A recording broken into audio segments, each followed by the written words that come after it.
When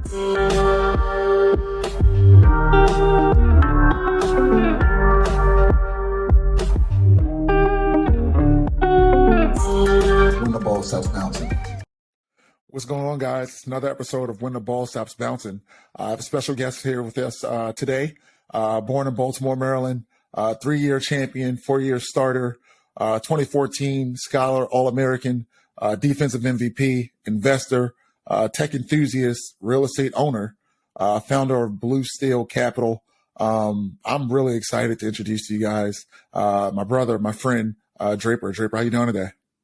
I'm good, man. I'm happy to be here with you this Friday afternoon or Friday evening, whatever it's called. No, glad to have you. Glad to have you, man. Just really wanted to, bring people up to speed. I've had the privilege of getting to know you. I've had the privilege of working with you, and I've had the privilege of learning from you. So just to give a little backstory, Draper and I, we went to high school together.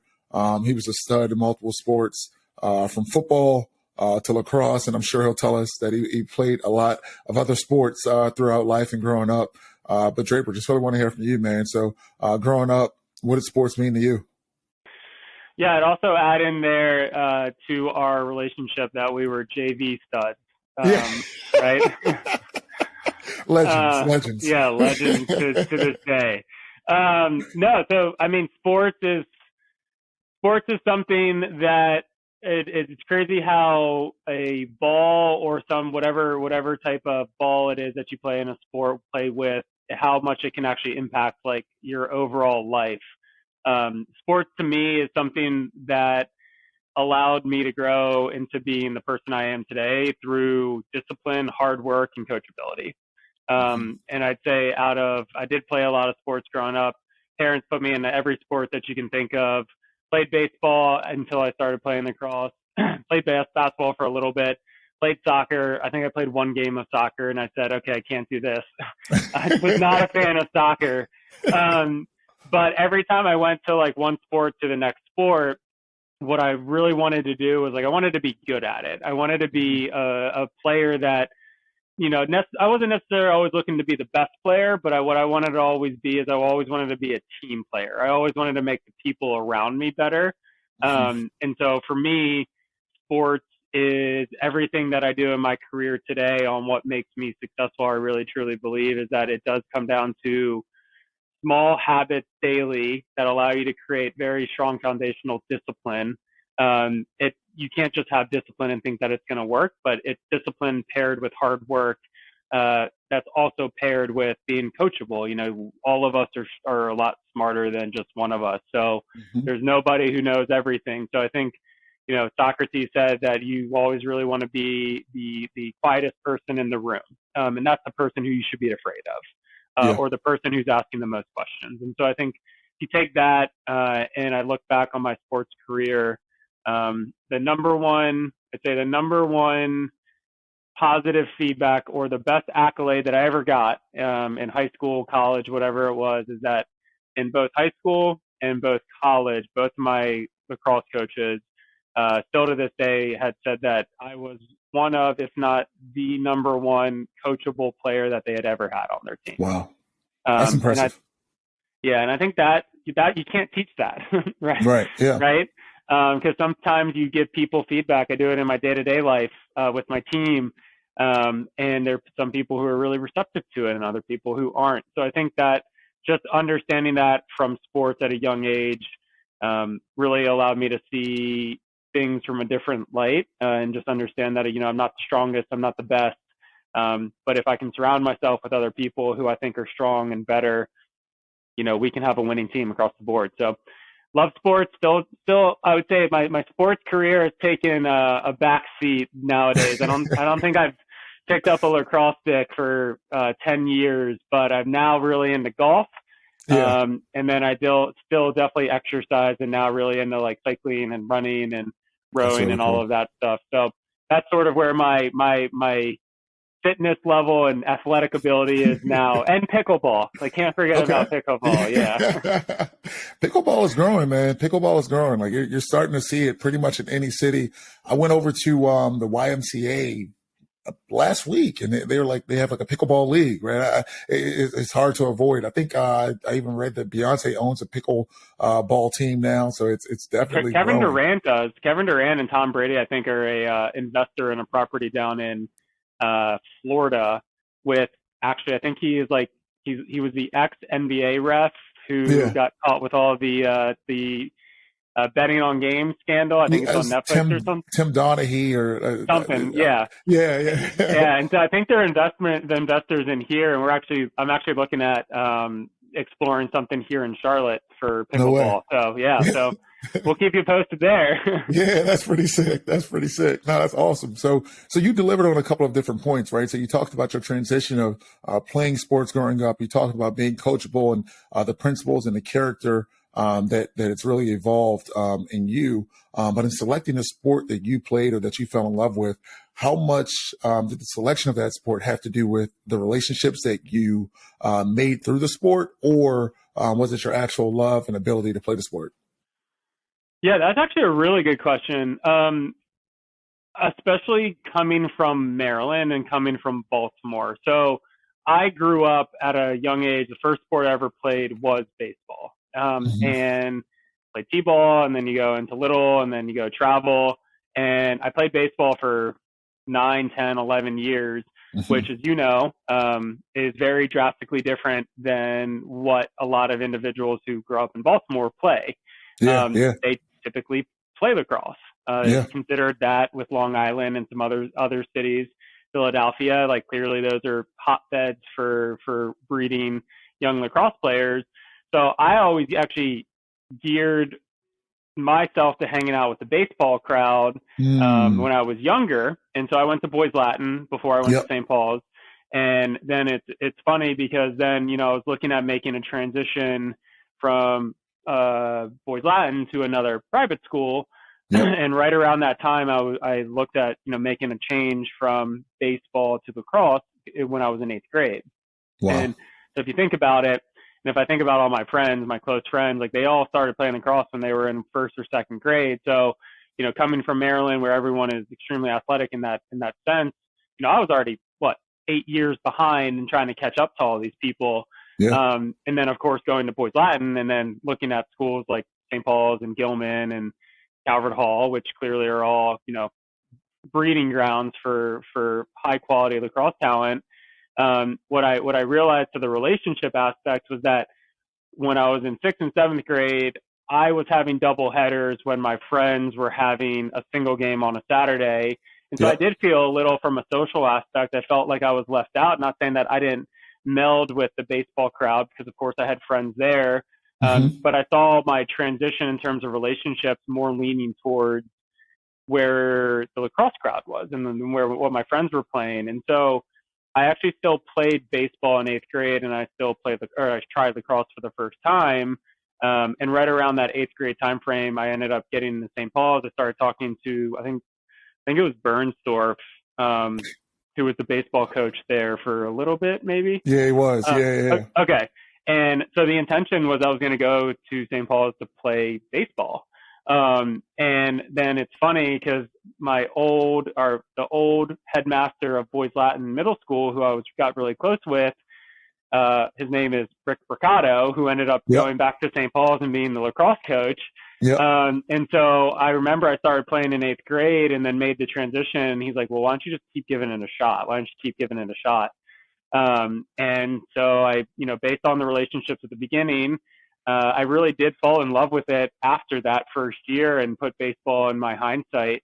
And it was really the love of the game and the camaraderie. And it is the fastest sport on 2 feet. It's an hour and 15-minute game. You're in, you're out, but there's a lot of things from a physicality standpoint and a speed standpoint and a strength standpoint that I think it melds a lot of sports together. You have the physicality of like hockey, you have the speed of hockey, you have the IQ of being a basketball player, you have the defensive skills of being a basketball player, of moving your feet.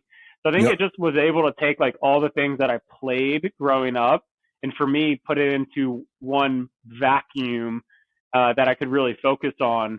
And from there, I just constantly tried to get better and try to get better. And, I played football. We played football together in high school, and Yep. I ended up quitting football, I think junior year, just because I didn't have the passion in it anymore. I remember back on those August days, I was like, it just was miserable doing that. Yeah, it doesn't make sense anymore. No, it wasn't fun. I'd rather be out on a cross field and playing with my friends. And I don't know, just there was a high that I got from it. And it was sustained for the next 8 years of my life, being able to play St. Paul's, win it's, and I would not consider a national championship, but win the state championship. But Yep. anyone who knows the lacrosse community, if you win the MIA championship, it's pretty much like a national championship. Absolutely. And the even cooler part there was, as a senior, when we won, we were playing against Boys Latin, which was the school I went to for 9 Full years, circle. Yeah. and had multiple of my friends still there, and still to this day. Actually, a buddy of mine who lives here in Charlotte, he went to UNC Chapel Hill. Longest friend of my entire life, Patrick Foster, and I got to play him in the championship game, and we still talk about it to this day. So it's cool how those lives mesh over through a sport, and it's able to give you so much more back and opens a lot of doors that Absolutely. that are just outside of like the community, but like the doors that it also opens is like the things that you inherently learn about yourself when the lights are off and no one's watching you. That's right. Right. No, I appreciate that. And I think that, as those doors started to open, let's talk about your doors that were open when you were looking to go to college, right? So when you were making a decision, first, do I even want to play in college, right? Because I think that you just said, things transitioned from you where you were playing baseball. Now you're playing lacrosse. You're playing in the top league, playing against, nationally ranked teams pretty much every night. But taking that experience and bottling that up in those 4 years and then looking at being a recruited, college athlete, what was that process like for you and how did you end up deciding on Dickinson? Yeah, so I'd say for recruiting process, I think you got to start at the beginning before looking at the end here, because I think with basketball, like you played, or football, or a nationally recognized sport, a lot of people will go into wanting to play high school saying like, oh, I want to go to the league. I want to go here. And like, if you actually look and pull back the data, like 99% of the people who play college football don't play in the NFL. Right. Yep. But at this time, like there was the Major League Lacrosse that was never like, oh, I want to go play in the MLL. Right. I want to go make $500 per game. Like that was never my goal. But when I started playing, it was always, I did want to play in college. Where I played in college, I wasn't sure.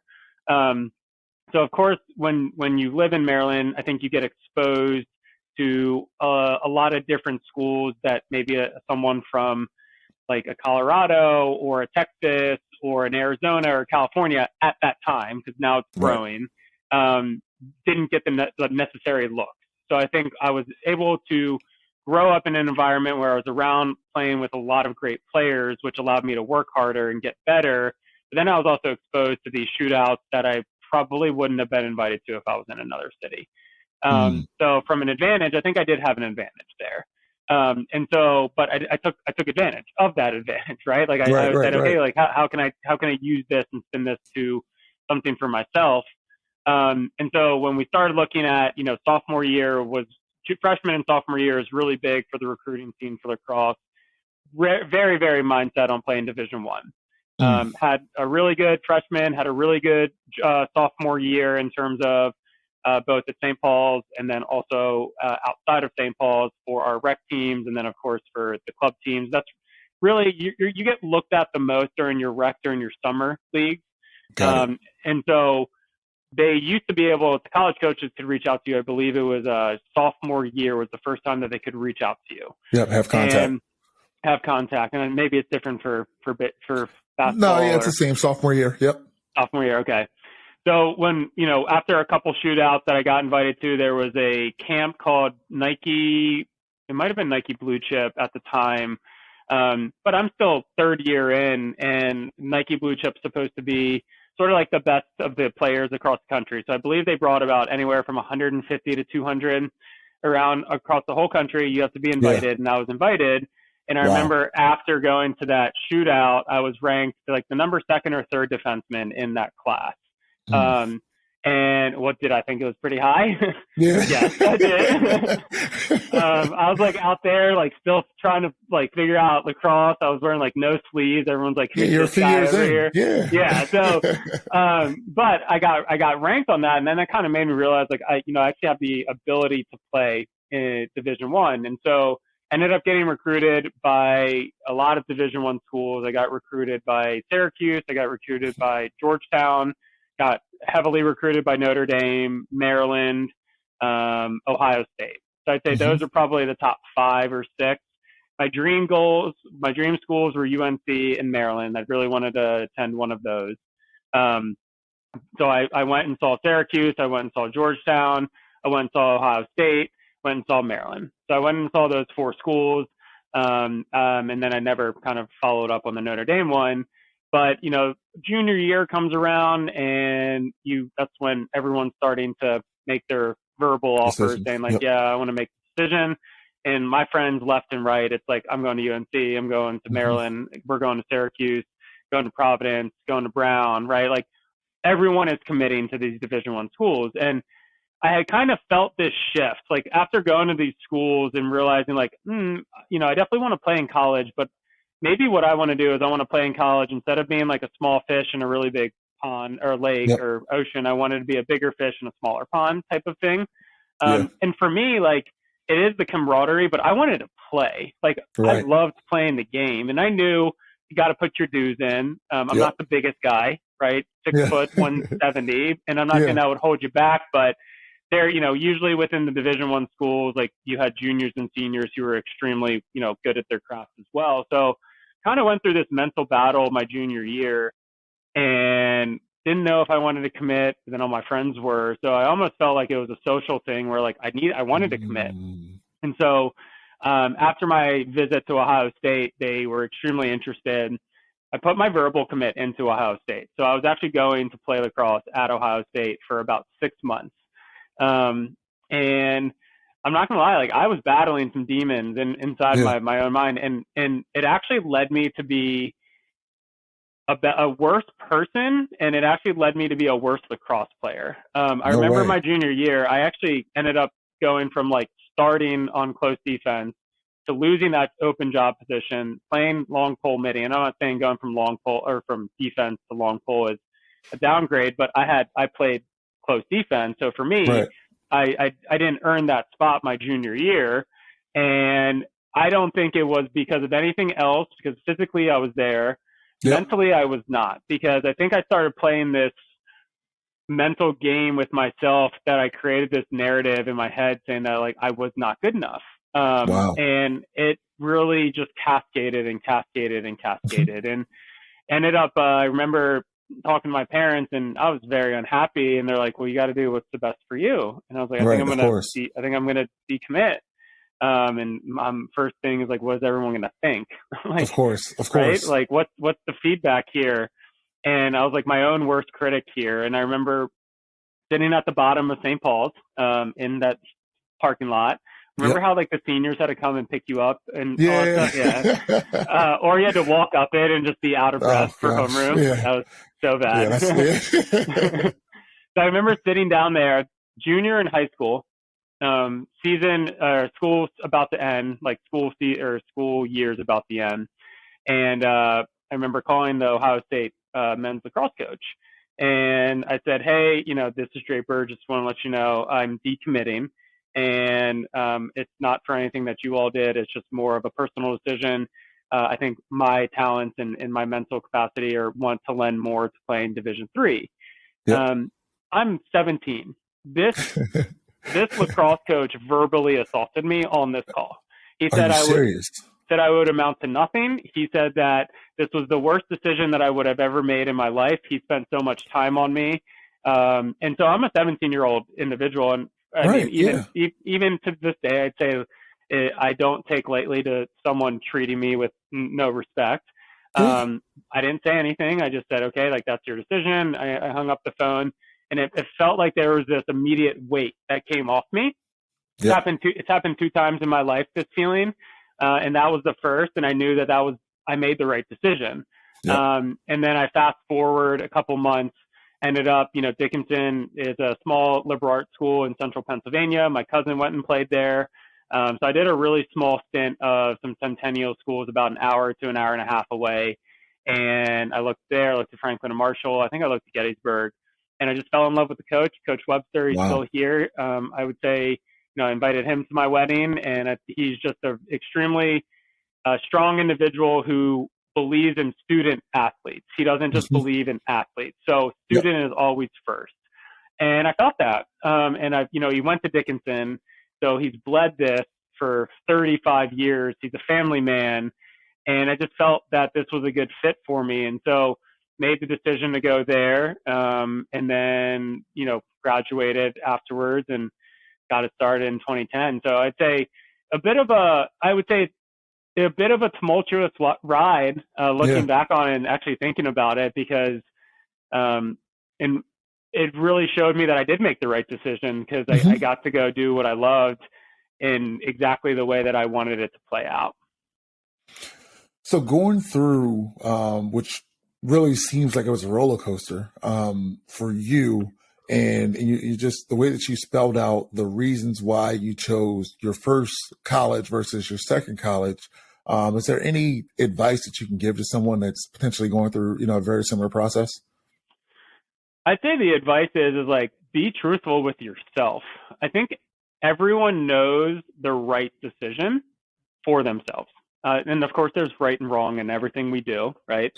But for decisions that need to be made by you, I'm a really big proponent of following your gut. And your gut is like your emotional intelligence and your street smarts, right? Like we learn a lot from books, but like, how do you actually take that from a copy standpoint and then convert that into something that's actionable? And I think by living and experiencing a lot of different things, you can build a much higher in an IQ in that sense. And so I do a lot of things now based off my gut still. So my feedback is like, the right answer. And you're the only person who's going to be able to verbalize that, and you should follow that, regardless of how many people that might disagree with you. You need to follow what your heart says, because in that scenario, if I followed myself originally, I more than likely wouldn't have gone down the path that I went down. And I knew the answer, I just couldn't find it. So I think there would have been more in the sense of like, what could I have done differently to really unpack it and peel back the onion to get to the real core of what I wanted? That makes a lot of sense. And it sounds like the Dickinson move was a success for you. So let's just, fast forward along. Dickinson was a success. You went there. Sounds like you made a lot of great friends. Your coach stood as a mentor. He set the foundation, which it sounds like you already had. Obviously, I know St. Paul's and what St. Paul's foundation is, but being a student athlete, being able to have success on the college level, how do you continue that progress? How do you continue that success into life today? How did you end up finding a job and finding what that next passion would be? Yeah, I mean, I think it goes back to the athlete mentality. But for me, I took a different path. So like I graduated college, and instead of just jumping into the real world in a sense of getting, a 9-to-5 job, I'd say the biggest thing that changed my entire life was as soon as I graduated college, I left June 1st. So I graduated May 13th. On June 1st, I biked from Baltimore, Maryland to San Francisco. Actually, the map is right there. And we stopped in 70 cities. It was over 4,000 miles. I don't know how many feet of elevation it was, but it was for an organization called the 4K for Cancer. And basically, there's a lot of funding that goes into pediatrics and the elderly.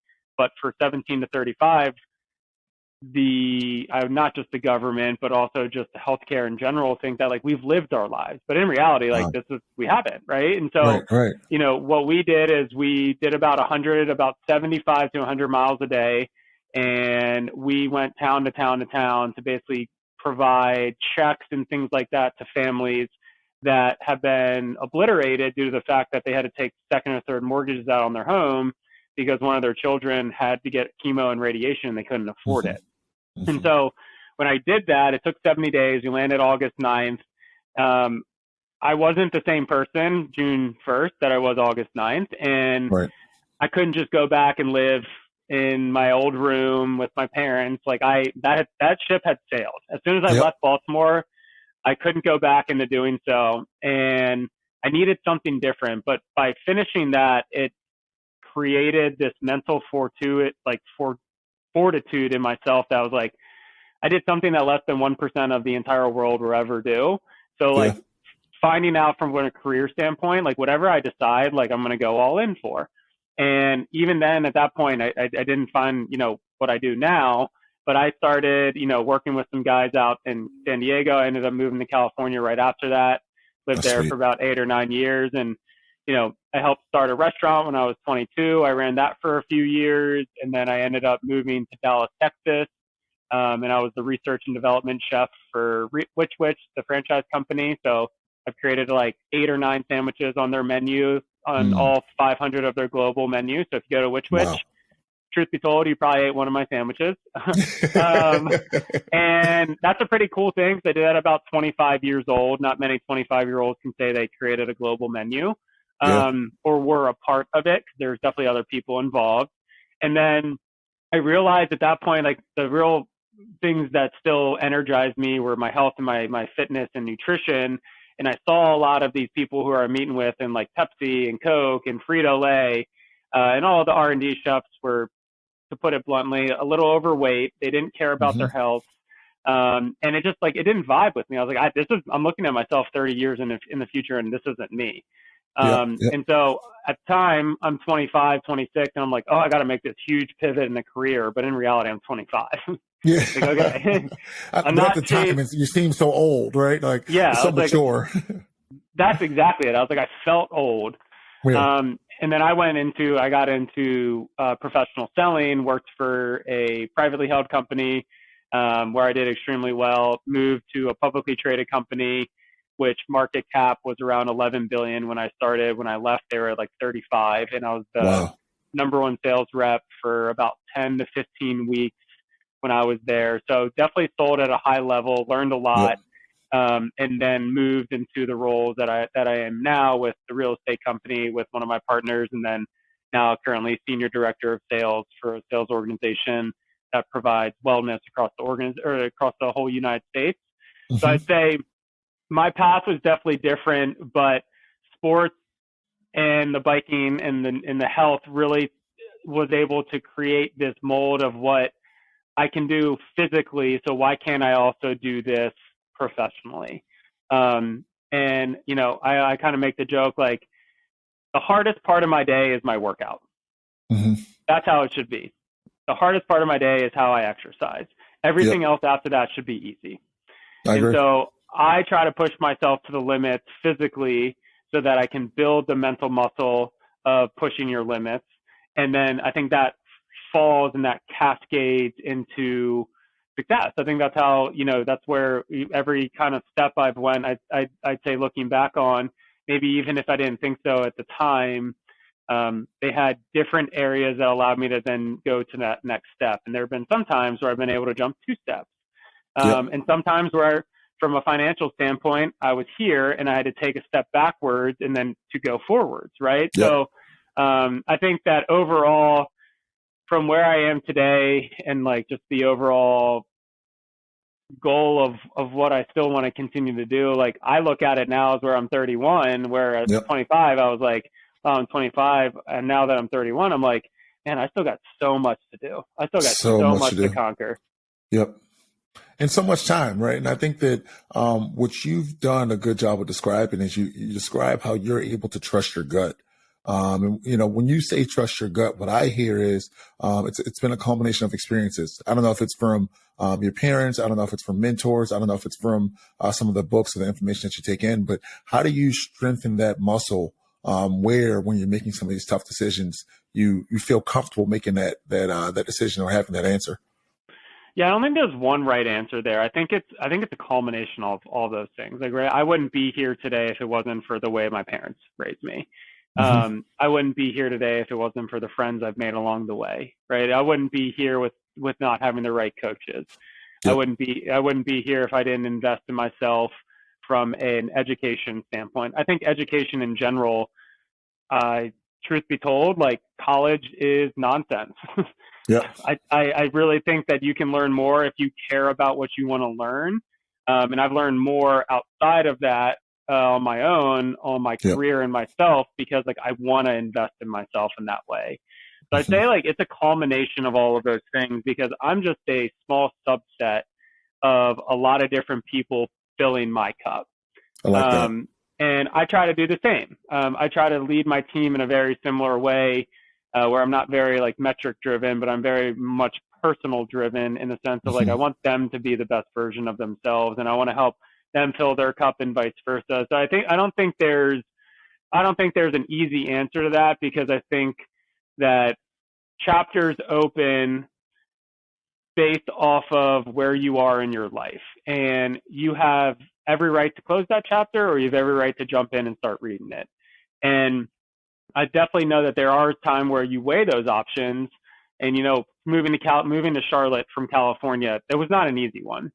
It was actually very sad the night we left, because we left our family that we considered our family and our friends, moved across country, and it wasn't something that was just like one day we did it. We thought about it for a long time, and so like the gut feeling was there, but making the plunge was more thought out, and it was where is this taking us next? This has given us, this experience has given us so much, and what is the next stage for us? Do we want to stay here and kind of keep living in this? And for us, it's starting a family and having a house, and kind of to what we were talking about earlier, but having a backyard, being in a community where they can walk to school, like that's the next step for us. And so I think it's like, I think it is bigger than me too. And it sounds weird to say, but it's like not just about me. It's about my wife. It's about our future kids. And it's about, understanding those experiences that got me here, the friends, the family. And that's really encompassed and allowed me to make the decisions that I've made. Doesn't mean that they weren't scary at the time. Doesn't mean that I wasn't afraid. Doesn't mean that I didn't think I was going to fail. Doesn't mean that I'm not battling with mental demons on a daily basis and overcoming them. There's a statistic that a 25 to 35-year-old male has 60,000 thoughts per day, of which 45,000 of those are negative. Wow. Out of those 60,000, roughly about 60 of those are actually things that we think about for longer than 1 minute. So if you take that into consideration, you're thinking about 60,000 things, 3/4 of those are negative. That is real bad. That's dangerous. Right? That is dangerous. And so like, I'm not a big affirmation guy, but when I heard that, I was like, maybe I should be. Like, maybe I should be putting that positivity out there for myself. And I think by being more positive with myself, and instead of looking down on what I used to do, is I'd look down on all the negatives. I'd always say, like, I'd always look at the situation and I'd always highlight the negatives. I would never highlight the positives. And I think I've changed that.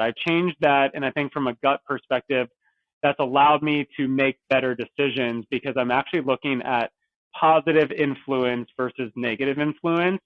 And hopefully I can positively impact the 45,000 thoughts that I have that are negative. Absolutely. No, and I think what you're saying is so true. And one of my good friends, he always says this, that, it's so easy to look at what we want to improve, right? Especially as an athlete, you're always going to go back, you're going to look in the mirror, you're going to look at your game. I read a quote the other day that I think the numbers could be off, maybe 8 out of 10 or 9 out of 10 times when we look in the mirror, we look in the mirror in a judgmental way. Right. So we'll look in the mirror, we'll say, I could lose a little more weight here, or my shoulders could be a little bit bigger, or I look a little bit older, whatever the point is. And it's like, how do we shift those thoughts? How do we really just embrace the fact that, as you mentioned, you're 31 years old, you figured out a way to make a lot of the right decisions in your life, and you have a lot that you can be proud of. One of my good buddies said to me is, he likes to write down some of the different accomplishments that he's set and that he's been able to overcome after setting those goals, right? I think that so much of the life that we live today are goals that we set years prior. They're decisions that we made years prior. Success is a combination of good decisions made over time. And I think that, exactly what you're describing is how you've been able to be successful, but also how you've been able to have a decision-making process, right? None of this stuff just happens. With that being said, let's start to look forward. What are you looking forward to next? If with this being the top of 2023, what are you looking forward to? Let's just say this year and in the future. Well, first and foremost, my number one goal is we want to start a family. So we want to have our first child this year. So that would be Wow, personally. that's Um, awesome. and then I'd say looking forward, I do a couple different things, right? I help oversee a sales team. And then, we do some real estate stuff with you and Yep. some of your partners. So I think the big thing for me this year is to hone in on my skill set around leadership, because we should 2 or 3x our team size, which means that I want to make sure that I'm in the right position, where previously I've been individual contributors, and now moving over the last couple months, half a year, moving into more of the leadership roles. You know, I think being a great leader is something that you can constantly improve on. So that's my number one professional goal, is to be the best version of the leader that I can be. And then from a business standpoint, I want to increase and I want to, double down on our real estate business, so that we can, we invested in 2 properties last year with you all, and then did some houses on some flips. I think this year our big goal is we want to continue to invest in about 3 to 4 more properties over the longevity of 2023, and then have some other investment opportunities to just kind of diversify the portfolio. And then really, over the next 12 to 18, 24 months, I would love to create a sales consulting company that goes into early stage startups right around Series A, 5 million in funding, and creates the blueprint and foundation of the house for sales and helping them scale, so that I can get some type of equity in return, Yep. and do that across the board. And then in the next, 36 months, 48 months, have equity in a few different businesses and be on the board of directors of sort of startups. So that's really, when I looked at getting into sales, my goal was to be a director of sales. I wanted to be involved in creating and being an individual contributor and leading sales teams, to know that I can do this.